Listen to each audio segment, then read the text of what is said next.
Welcome to Extreme Radio, presented by GracePointe Healthcare. Book your appointment online at GracePointeHealthcare.com and mention 8-Man Extreme to get $20 off your office visit. For new patients, you get $20 off your new patient office visit fee. GracePointe Healthcare, modern medicine, the old-fashioned way. Welcome into Extreme Radio from the GracePointe Healthcare studios. Spencer Thompson, Isaiah Austin. We got James Shannon on later for Skip the Sensitivity, ready to bring you a very interesting broadcast covering the MTAC Kick-off Game, as we call it, because there was only one game. We're not going to touch on it too much, simply because there's not much to touch up on this. But we were, as we said on last Sunday, we were originally going to broadcast Sacred Heart at CCS, broadcast the opening game of the season for the defending national champion Colts, hosting the returning MTAC team, the Sacred Heart Knights. But unfortunately, Sacred Heart did cancel last minute due to thinking several years ago. They canceled due to injured players. They had players who were I guess in that case the term would make sense. They were ineligible to play due to injury. So Coach Powers just making the decision to cancel their game there. And from what we looked at the schedule, Isaiah, as of now, their bye weeks for Sacred Heart and Christian Community do not align. So it's going to be interesting to see. I believe technically by MTAC bylaws it does count as a forfeit. We'll, of course, ask the board and see what their thoughts are on that, or what their interpretation is of it on that. But it's the bylaws aside. It's a shame that we didn't get to see Sacred Heart play this week. They've got another week break until their first game against Lighthouse in Antioch. But it's a shame. It's at least somewhat good for Christian Community that they have another bye week, as well as for Sacred Heart another bye week to get their injuries kind of nursed out. Yeah, and I would assume it's probably a forfeit that CCS is probably going to get considered.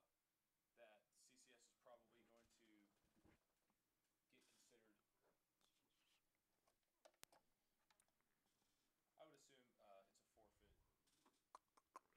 Apologies, we're having a little bit of technical issues here on Isaiah's mic's end, trying to get this up and running here. Looks like he may just be having some mic issues here. Okay, I see what's going on here. There, you should be audible now. There we go. Sweet.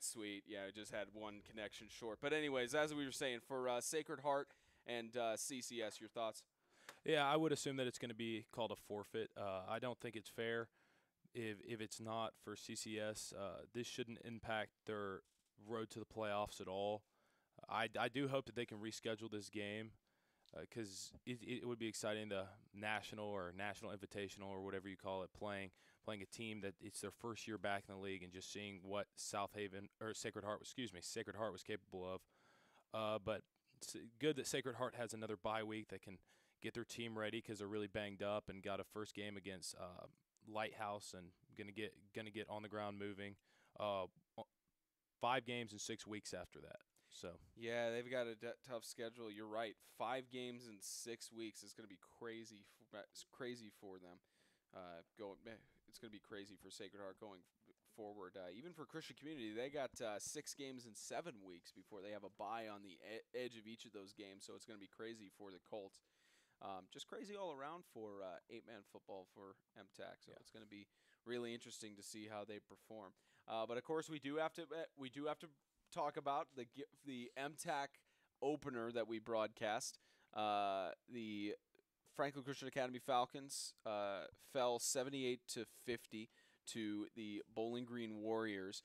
And with Bowling Green and FCA, both of them, you could easily argue that both of their defenses were lacking because both of them obviously gave up that high of points in the score. But you also have to look at the dominance of Buchanan and Holman throughout that entire game. It was a rush-heavy game. There were some deep passes, not as many. I mean, there was one deep passing touchdown for FCA to Zach Dooley, and they had some good passing plays, but it was a rush-heavy game, and that was because of the obvious skill of John Buchanan and Gage Holman. Yeah, it was almost a track meet, not really a football game.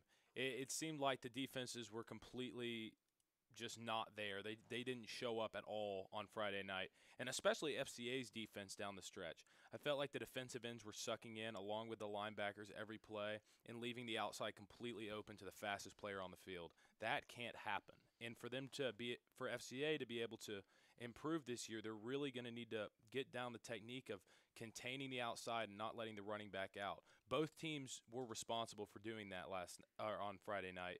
And as I watched film, it was almost on every play both teams were doing that. I feel like Bowling Green turned it around in the second half. Were able to play better defense. Maybe it was because of all the injuries and cramping on FCA's side, but I feel like FCA really never got a hold of Bowling Green and really were able to get a stop at all the whole night. And I did some research, and if I'm not mistaken, this was the second highest scoring game in MTAC history, second only to a game that FCA lost before. Mm-hmm. So you're on the wrong side of history there. Unfortunately so. I remember being at that high-scoring game. It was Aaron Academy FCA when Aaron Academy used to have 8-man football. And I could probably be wrong on the score here, but I'm pretty close. It was about 96-42. I think was the score there for both of the clubs. So yeah, second highest scoring game in 8-man football for Friday night's game, and it was a shame we didn't get to have all of it on our YouTube channel because of the power generator giving out that we were powering off of. But luckily, Parent had a truck with a power plug in it and generously let us use it to broadcast the rest of the game. So we were able to get at least a majority of the game broadcast. But we won't be having that at our broadcast this week because most of the places we're going to have press boxes. So we won't be relying on a generator's power. Yeah, that's probably the worst situation that we could have been in. Oh, yes. It'll be uphill from there, and I feel like the game last Friday went pretty well. Yeah, the game, aside from, of course, the worst case scenario in that, the game especially went well. And, of course, with that being Bowling Green's thing, I mean, I've talked to Don Brown as well. He said, yeah, we definitely need a press box on our field.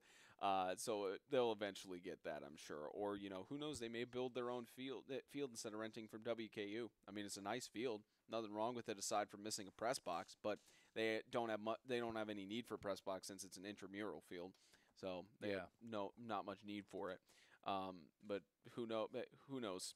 Bowling Green may build their own stadium at some point in the future if they get the right amount of funding for it. We'll see how that goes in the future, of course. But, I mean, it was a fantastic game to broadcast for what we could get from it. And we're looking forward to see how Bowling Green and FCA perform throughout the rest of the season. It's going to be a fantastic season for both teams. One other thing that we do have to go over, from Bowling Green, you look at the score again between that game, 78-50. I mean, one could, like I said at the top, one could say it's failed defenses and such. But part of it is that, if a defense can hold, some people could argue that Bowling Green's defense was actually pretty good because they held FCA to 50 points and allowed their offense to score 78. I don't think it was good defense. I just think it was better offense. And although against teams like FCA and possibly that score could win you the game, scoring 80 points, giving up 50, it's all good and well if you leave with a win. But what concerns me is if Bowling Green makes it to the playoffs or playing against teams such as CCS, South Haven, top-tier teams, not saying that FCA isn't, but that's just not the team we saw last Friday.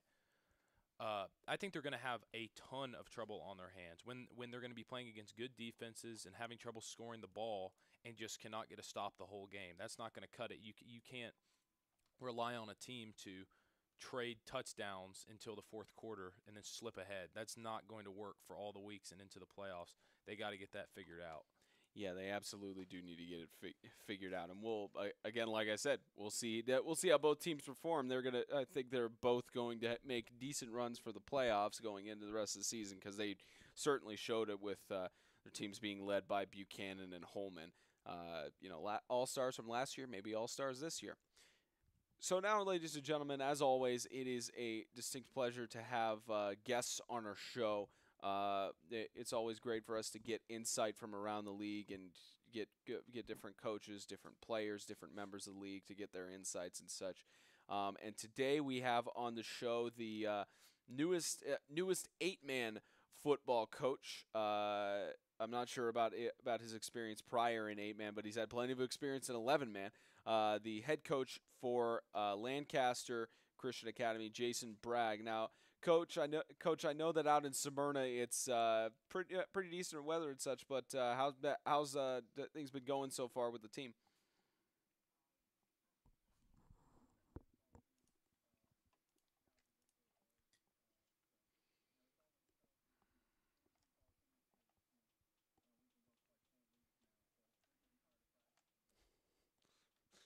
That's one of the interesting things you hear from football players.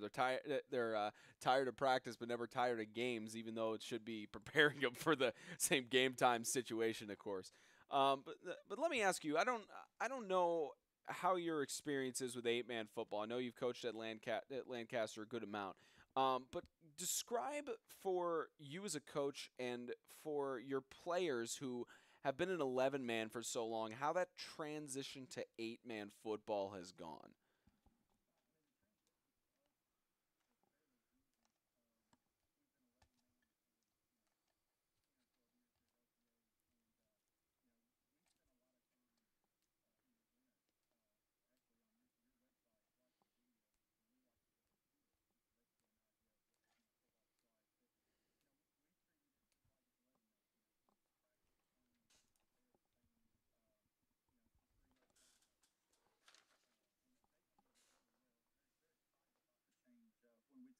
Kids, we try to do it collectively amongst the group, and they were excited about it.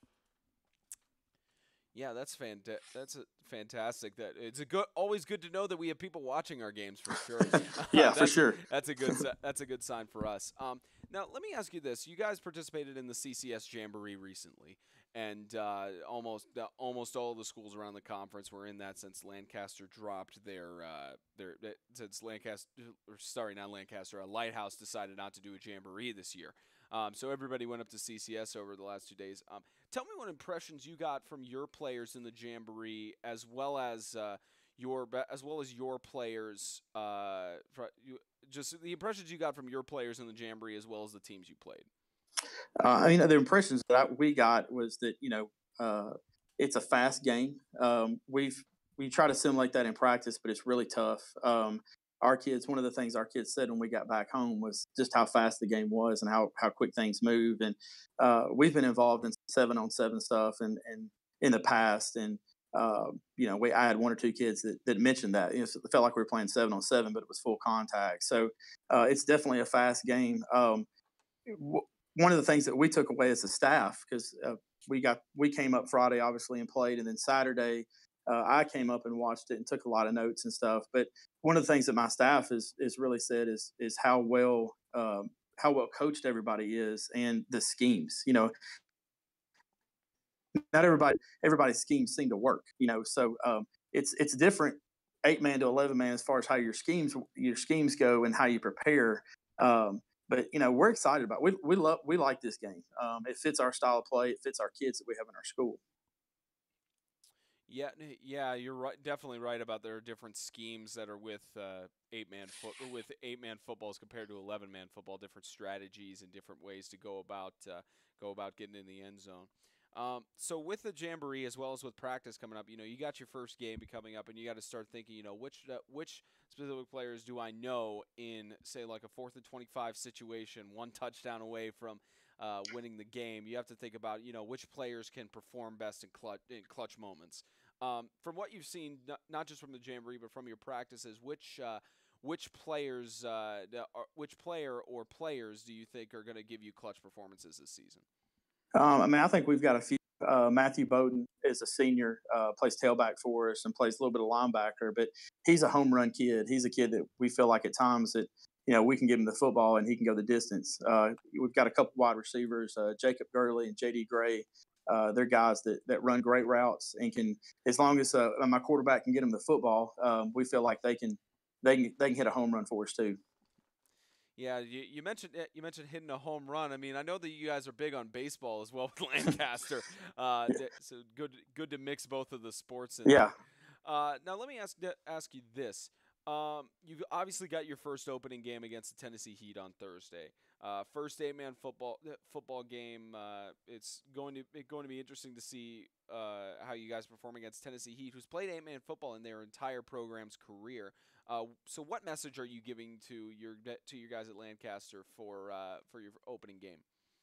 Our message this week is going to be pretty clear. Actually, when I called in earlier, we were a coaches meeting, but our message is real clear. It's do your job. Bad things are going to happen, and how can we fight through the adversity? One of the things, kind of going back to your previous question, that we've kind of hammered into our kids, that some of these games can be high scoring. And I just heard the score you gave for the Bowling Green SCA game, and it's how do you handle that? Can you keep fighting and keep playing until the final whistle blows? So that's one of the things that we want them to fight through adversity, and just to play every snap as hard as you can go. And when the bad things do happen, just keep playing. Yeah, we've seen plenty of teams with high-scoring games. Well, we have seen them fight back for sure. Yeah. So it's always not impossible in 8-man football. One last question I do have for you. You saw at least 2 teams from the Jamboree. I'm not sure if you caught the second day of the CCS Jamboree, but from looking at some of the teams and maybe whatever film you've exchanged or whatever talks you've had with coaches, are there any teams that you're really looking forward to playing this year? To be honest with you, all of it. I mean, it's just the competition part, I guess, for myself and my staff and my kids. Obviously, Friday night we played CCS, which I told Coach Flanders this when I saw him Saturday morning for your coaches forum. I thought it was a great barometer to see where we were as an 8-man program. Like you said before, we've never done this before, so it was exciting to get to play those guys. But we're just looking forward to going out and playing and doing what we do, and hopefully we can come out on the right side of things. But we're just ready to play a football game. So. Yeah, we're really looking forward to seeing you guys play 8-man football for the first time this year in your home opening game this Thursday, hosting the Tennessee Heat out in Smyrna. Well, Coach, thank you so much for coming on the show. It's always a pleasure to have guests on, especially to get your insight prior to your first game. And we're really looking forward to seeing your guys' game on Thursday against Tennessee Heat. It's going to be great. I appreciate it, guys. Can't wait to see you. Yep, thanks, guys. Thanks, Coach. And that was Coach Jason Bragg, the head coach for the Lancaster Christian Academy Knights, their first home opening game this Thursday, hosting the Tennessee Heat. Well, it's time for Skip the Sensitivity. Should be needless to say at this point, all James's opinions, not reflective of 8-Man Extreme. Won't go too in depth with it. So good to hear from James Shannon again. Now, James, time to ask you, because you've always been an advocate for change in the conference. You've always been an advocate for being able to potentially get a change to bylaws and such. So I'll ask you this: your thoughts on Sacred Heart dropping their game to CCS in terms of playoff eligibility, how you think the conference should handle it. Just your thoughts on that.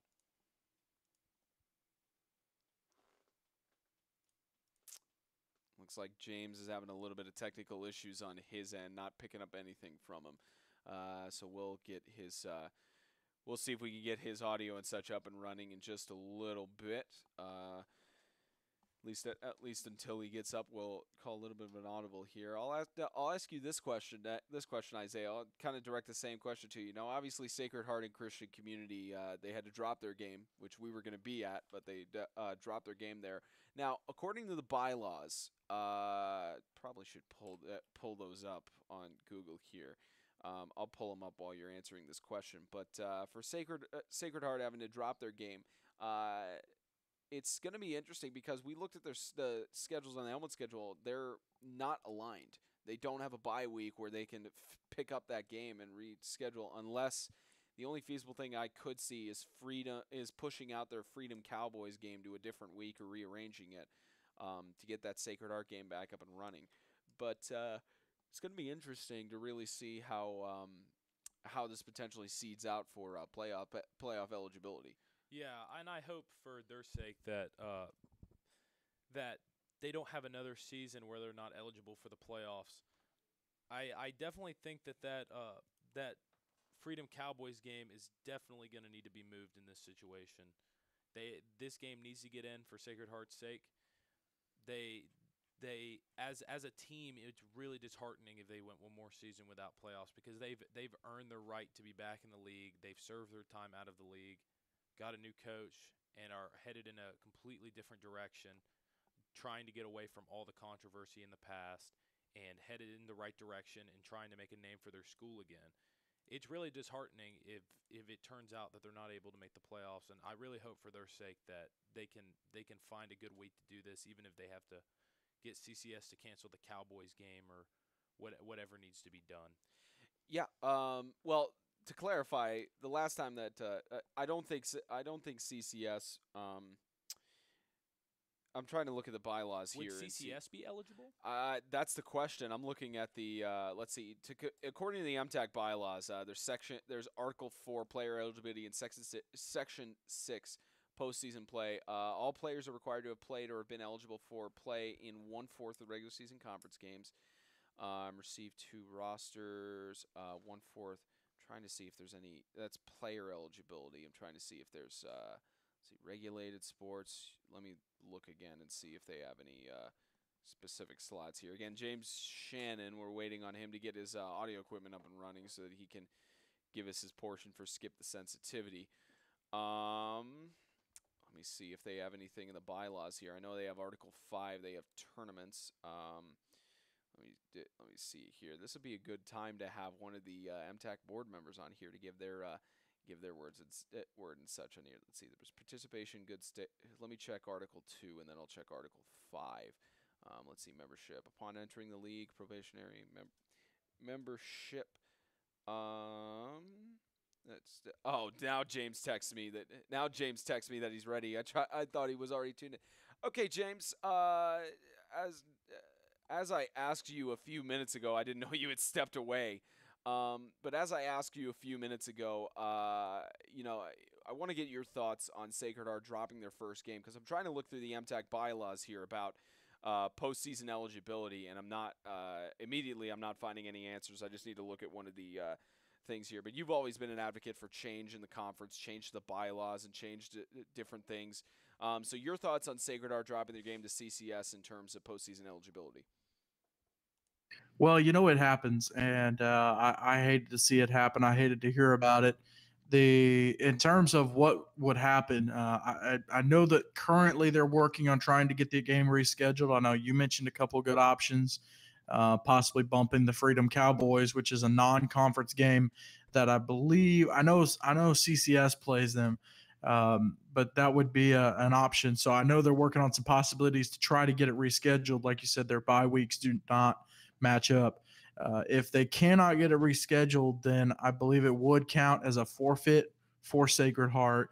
So, of course, that would add a loss to their division record, and that would add a win for CCS's division record. Now, a lot of people are going to complain about that, but the fact of the matter is that it could happen that Sacred Heart backs out of other games with other division opponents. Do I believe that?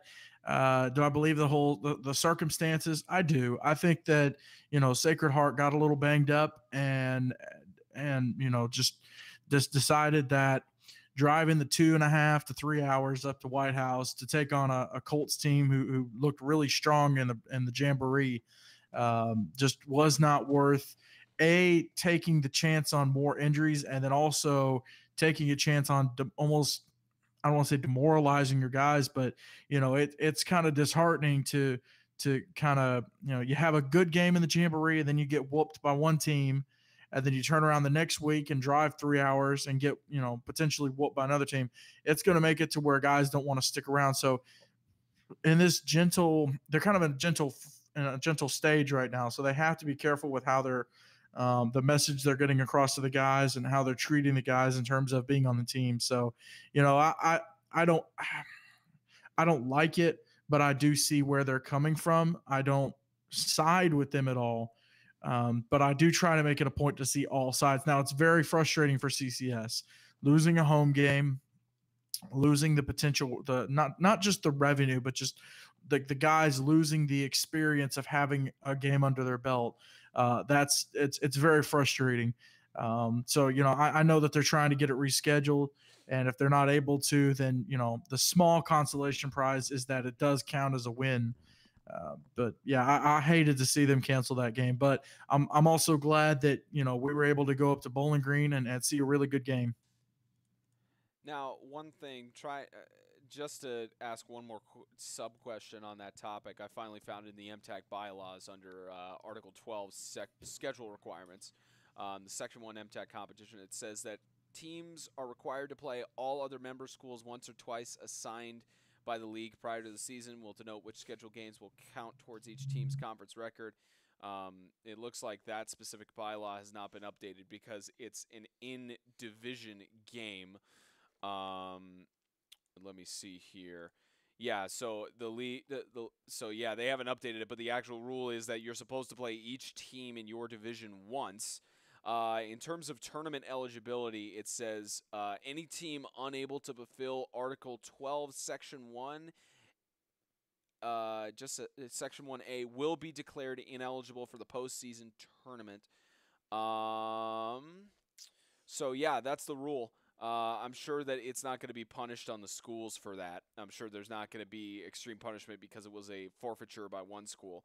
My hope and probably my best guess that I think what will happen, unless Sacred Heart and Christian Community can get that game rescheduled, it will count as a forfeit for Sacred Heart and still leave both teams eligible for the playoffs if they play their respective games accordingly.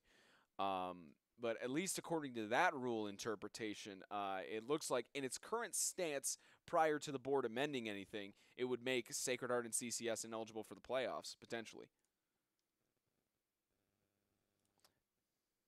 But that's at least what I'm looking at in that rule interpretation. But I'm sure that the board will have something else in there. So James, let me ask you this. Since you said we were fortunate enough to go up to Bowling Green and broadcast that game against FCA. It looked like it was a fantastic game from what we saw of it, just rush heavy. But your thoughts on FCA Bowling Green, how you think it went, what room for improvement you kind of saw, just your thoughts on that game. I thought it was a fantastic ball game. I was very glad to get to go up there and see it.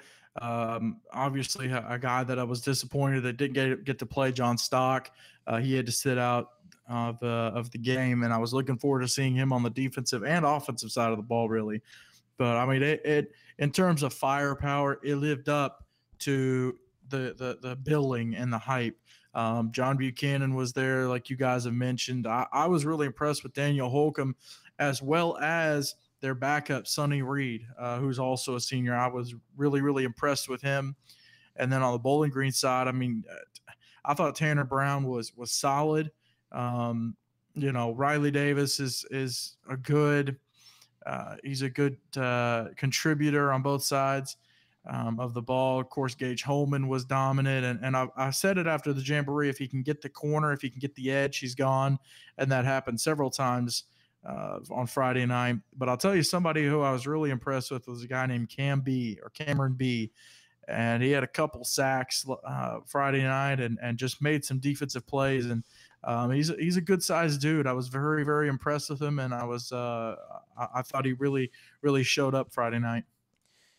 Yeah, Buchanan, Holman, as well as Cameron B. All at least the majority of the Bowling Green players showed up that night. FCA had their stars that showed up to at least put up 50 points on the board. So we'll see how both of them perform going forward. It's time for our predictions, Isaiah. Your favorite part of the show. It's time for our predictions for this week's games. And again, if you have the helmet schedule at home, follow along. We go from the top to bottom. Isaiah is really going to love this one. Bowling Green and Classical.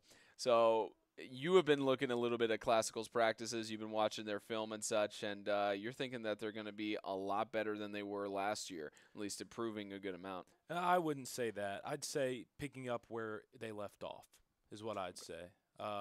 There's not as much experience, of course, as there was last year, but the younger guys have grown up and shown that they have an ability to compete. And yeah, that's not too bad. But in terms of what they have to face against Bowling Green, who is coming off a fresh win against FCA, the third place team from last year. For them to put up a score of 70-58 in their home opener. What does that say for FCS going into Bowling Green's house? Well, I feel like FCA's biggest issue for the entire game is that on every play, the defensive ends, especially to the right side, I don't know why, but it seemed to be the right side always. The linebacker and the defensive end would suck in right to the middle and try to go and stop the halfback draw or halfback handoff right to the middle. But the offense that Bowling Green was running, they would give it to the running back and he'd bounce it to the outside. So then he just has clear space and go one-on-one with a corner that's chasing somebody out on a route. That was the issue. That's why they scored 78 points, because you have the fastest guy on the field in the open field. The difference here is, although Bowling Green, yes, with John Stock returning, they will have a passing threat now. They will have a dual threat offense. They will be able to throw and run the ball. But I do believe that FCS will dominate the line of scrimmage. I think that they have returning all-star Josh Austin. They have Ernie McKinnon. No blood relation, of course. No. There, no relation at all. They have Ernie McKinnon at the other defensive end, and they have Max DeBard at nose guard. A lot of size. I think they'll dominate the line of scrimmage, but we're just going to have to see how quick the run game can stay. I'm taking FCS in this game. I know, but for the sole purpose that I was not as impressed with Bowling Green as a lot of people were this past week, and I need to sleep on them for one more week. All right, James, you take an FCS side here, or do you think the Bowling Green train is going to keep pushing on? No, sir. I am going to stick with my, as you call it, Bowling Green bias, which I have none, but I assume that's the label that we're giving to someone who picks Bowling Green. Listen, guys, something that FCA struggled with Friday night, and you can ask them and they'll admit it, and something that I think Classical is going to struggle with potentially is cramping. It's something that every team has to tackle. Very much so. I mean, you got to be putting your pickle juice, your pickled spears, your bananas, oranges, whatever you want to take in. I mean, obviously drinking a whole bunch of water, but it's something that Bowling Green did not have hardly any issues with. They did not struggle for the most part. They had a couple times a guy went down, had cramps, but in terms of nutrition, I think that and coaching, I think that they're so well coached and so well taken care of that I think they have the length. I mean, you saw guys like Riley Davis and Gage Holman, Riley Davis, they were out there the entire game, and they might have come off for a couple plays, but they had the endurance to go the whole time. And they don't have a whole bunch of numbers. I think they maybe have 18 guys on the team, maybe 20. But I don't see Classical. I think it's going to be hard for Classical to kind of jump into the moving train that is Bowling Green. Bowling Green now, 78 points under their belt. They're already rolling. They've got a dub in the category, and they've got a 1 in the dub category. I think it's going to be hard for Classical to overcome the train. So I've got Bowling Green picked on this one. Yeah, to clarify, you're not the one who had Bowling Green bias. That was all Trent Legay last year. So yeah, I mean, we'll give James a pass on that yeah, one. James, so you got to pass on that one. So you guys are divided on that one, FCS and Bowling Green. The only other team, there are 2 other teams active in the north. There are 3 teams active in the north, 3 in the south, and looks like none of them are in division games. So it's going to be an interesting matchup of teams. The other team looking at from up top is Lancaster and the Tennessee Heat. So here's the deal. Lancaster is 8-man football, and Lancaster is 8-man football, and they're moving from 8-man football this season. So Lancaster 8-man football this year from 11-man. We already mentioned it. Coach Bragg said they're looking forward to just playing every team. So it's going to be really interesting to see how they perform. But I think Lancaster, they may have a little bit of an advantage because it's a home game, Tennessee Heat, but at the same time, you have to look at how the Tennessee Heat, 8-man football is in their DNA. It's in their blood. 100% they have played 8-man football for the entirety of their program's history. So it's hard. I mean, in Lancaster, they even said they watched some of our film, and Coach Bragg has said that it wasn't that hard of a transition. But I think the Tennessee Heat, Ryan Scott, I think they may have a little bit of an advantage over Lancaster, Isaiah. Yeah. So a little nugget here. This game on Thursday with the Heat marks their first game of a 10-week, 10-game stretch. They play every week till the end of the season. So this kicks it off. It's about to ramp up for them. But as much as the Heat probably have improved this offseason, I'm still not buying it yet. I think because Lancaster and James, I got to apologize to you on this one because I completely slept on Lancaster. I thought they looked like a very solid team in the Jamboree. I didn't know what to expect going into the film and going into the Jamboree, but I was very blown away by Lancaster and how much experience they seem to have. I'm taking Lancaster on this one, and I think it'll be close throughout the majority of the game just because Lancaster's never played this brand of football. But in the third quarter, I think Lancaster is going to blow this thing open. All right, so you got Lancaster on this one. James, close game. You think it's going to be a close game as well? I have a feeling that James is thinking the same thoughts, or he might still. I think we're going to say for James #Lancaster bias. That might be his. I mean, obviously he has #CCS bias. How are y'all going to give me labels without asking my opinion? You're already He might You're already #CCS bias. We know that. So you might be Lancaster bias. Who knows?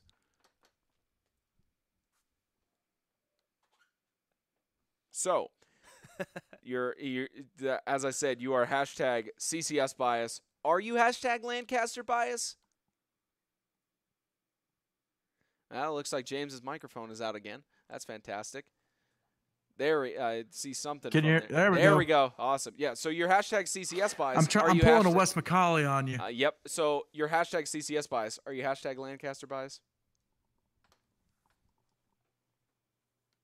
Microphone's out again, James. Hey, when he comes back, don't say it again. Yeah, and he comes back. I'm not move saying on. that again. Yeah, maybe something with his mic getting just having some issues there. All right, well, you got Lancaster. There it goes. There, finally. All right, just answer the question before it goes out again. Okay, listen. Here's the breakdown. Yes, Tennessee Heat will be they got a couple guys banged up. They're going to be missing one guy. I'm not going to say who it is. They got a guy banged up from the Jamboree. But here's my thing. Like you said, Spencer, 8-man football is in the Tennessee Heat DNA. I loved what they did in the Jamboree. I thought they're a team that has youth but still has experience. I mean, they got guys that have been playing for 4 years. Chris Savely is a 5-year starter since he was in the 8th grade. They play with an edge. They play with just I don't want to say a nastiness, but I think they're going to be a team on everyone's schedule like Aaron Academy was back in the day. You might beat Aaron Academy, but you're going to come out of that game and you're going to be bruised. You're going to hurt the next morning. Ibuprofen is going to be your best friend. So I have got the Tennessee Heat picked. Now, I think this is the only game Lancaster's going to lose the rest of the year. I'll give you a little spoiler on my predictions for Lancaster because I think the South is going to struggle. But I do think that the Heat's going to start out the year with a win, one of many wins for them because I am on the Heat train. I have caught fire for the Tennessee Heat. There you go. But, yeah, I've got the Tennessee Heat pick for this one. That has got to be the worst dad joke I've ever heard. Caught fire for the Tennessee Heat. That was bad. That was bad. That is just bad. One more game that we have this week. CCS and Riverside. Now, Creasy has been working hard. Travis Creasy, head coach for Riverside. He's been working hard with the guys. We had him on the show a few weeks ago. He's been saying their training camp is going well with conditioning and everything. And when they made the transition from 11-man to 8-man, they went into Division Two for MTAC, then Division Two, and won it all there. I think this may be the year of Riverside. They have a tough game against CCS, though. That's no question. Defending national champions, Christian Community, they still got firepower throughout their entire offensive, defensive line, even in their second strings. They've got firepower. But with Riverside, it's hard to tell because they look like they have good strengths. They look like that they're going to be a solid team this year. But it's really hard to predict who's going to win from this one, Isaiah. Yeah, so they do have John Trahan returning. They do have Riley Hall returning.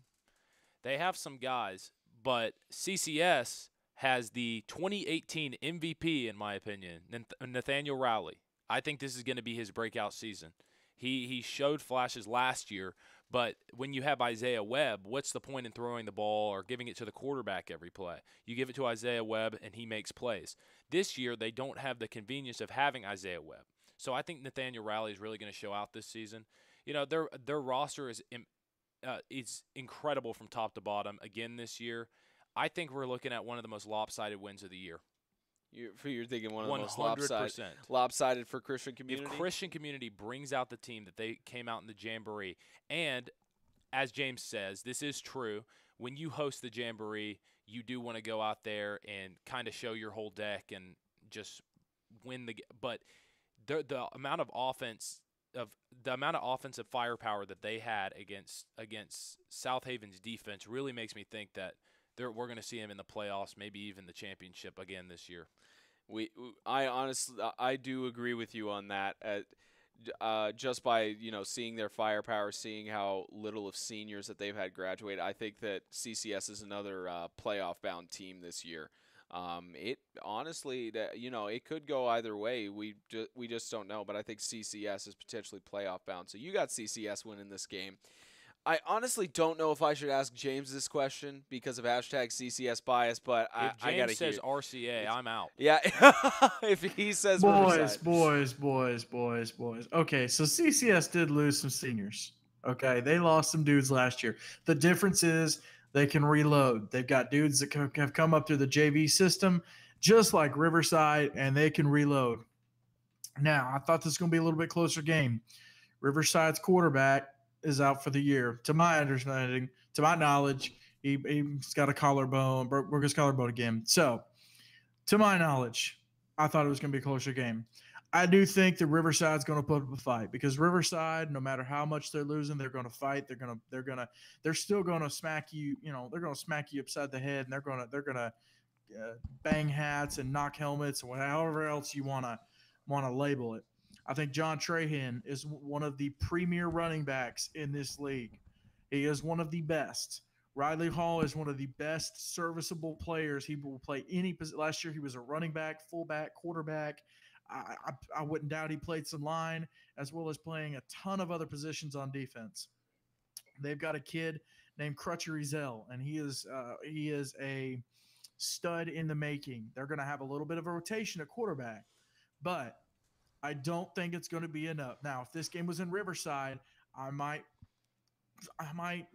go the other way possibly, but especially with the game at CCS, I am going to take CCS on this one. I think Riverside, like I said, is going to put up a heck of a fight, but I do have CCS picking up the dub on this one. And who would have thought it? Who would have thought it, honestly? And if I can elaborate a little bit on what James was saying, I don't think Riverside is going to have a season like they did last year. I just think it's lopsided in the sense that CCS is CCS and Riverside is a team that's rebuilding. But I think John Trahan is going to have an incredible MVP-like season this year. In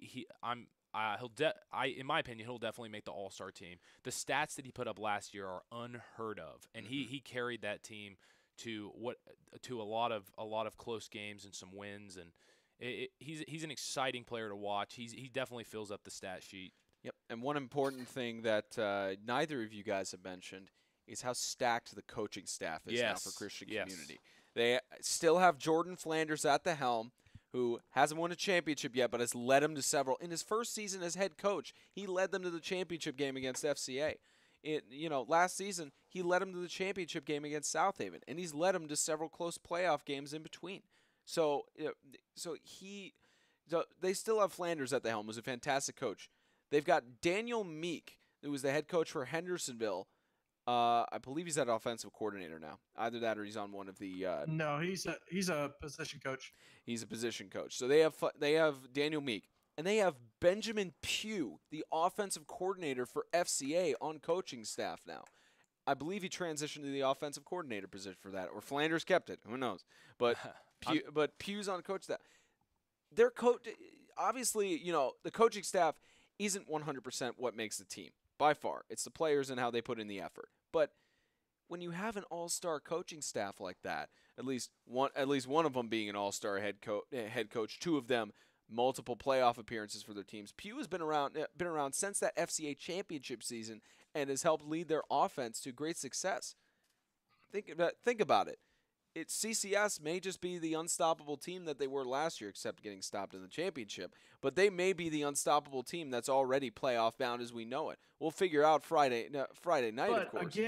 But again, it's not like Riverside is coached by a chump. Travis No, Crazy is by one of far the top coaches in this league, in this conference. He's like the second or third most tenured coach. Being there the longest, and he picked up. He's already at 50 games. He's coached 50 games, which by far makes him the most tenured in terms of games coached. But no, I don't. I think Riverside though. I'll tell you, as much of a good passing game and a passing attack that CCS has, Rowley needs to keep an eye out for Crutcher Ezell because he is a ball hog. If you look at his stats from last year, even just in JV, and then he played up on the varsity level, he's a ball hog. They're going to lock him on Brooks Pugh number 4 next week or this upcoming week, and that is going to be the matchup of the week to keep an eye on. Let me clarify. I'm not dissing or putting down any of the work that Creasy's done. You're right. He's one of the most tenured coaches. What I'm saying is that CCS has a stacked coaching staff. Anybody can admit that. Daniel Meek to me is a high caliber starting or a head coach. I mean, incredible guy. A lot didn't work out in Hendersonville, but he was one of those guys that no matter what was going on in the game, he'd still look out for his players. He was always respectful of me and my teammates. And they've really, really gained a great coach in Daniel Meek. Yeah, I'm not dissing Riverside. I'm clarifying that. It's not putting him down. He's a fantastic coach, and I'm not saying that Riverside doesn't have the chance. What I'm saying is that CCS has a stacked coaching staff, and they may already be championship bound as we know it. But we're going to figure that out at the game Friday night as well as through the rest of the season.